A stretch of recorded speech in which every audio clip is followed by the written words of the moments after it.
Have you ever thought about growing edible flowers in your garden? Imagine the beauty and intrigue of blossoms you can eat. Not only do they taste great, but they also offer numerous health benefits. So, if you're ready to transform your garden into a beautiful, edible landscape, let's dive in. First things first, you need to know which flowers are good for your plate as well as your garden. Let's talk about some of the popular choices. Pansies, with their vibrant colors, are a delightful addition to salads. Marigolds, on the other hand, provide a spicy zest, perfect for culinary experiments. Nasturtiums offer a peppery kick, making them great for garnishing dishes. Remember, it's crucial to ensure these flowers haven't been treated with harmful pesticides.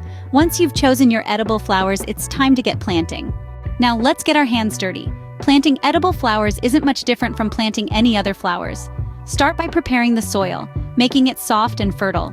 Then, space out your seeds, giving each one room to grow. Water them well, but don't drown them, and ensure they get plenty of sunlight. Remember, different flowers have slightly different needs, so do a bit of research about your chosen blooms. With proper care, you'll soon see your edible garden start to bloom.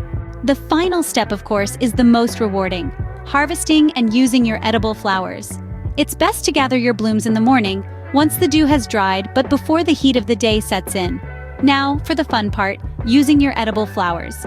Toss them into salads for a pop of color and flavor, steep them in hot water for a soothing tea, or use them as garnishes to elevate any dish. And there you have it, a garden that's as tasty as it is beautiful. Growing edible flowers is a fun, creative way to make the most of your garden. Remember, it's all about choosing the right flowers, planting them with care, and incorporating them into your meals. If you found this video helpful, please give it a thumbs up and subscribe to our channel for more gardening tips. Happy gardening!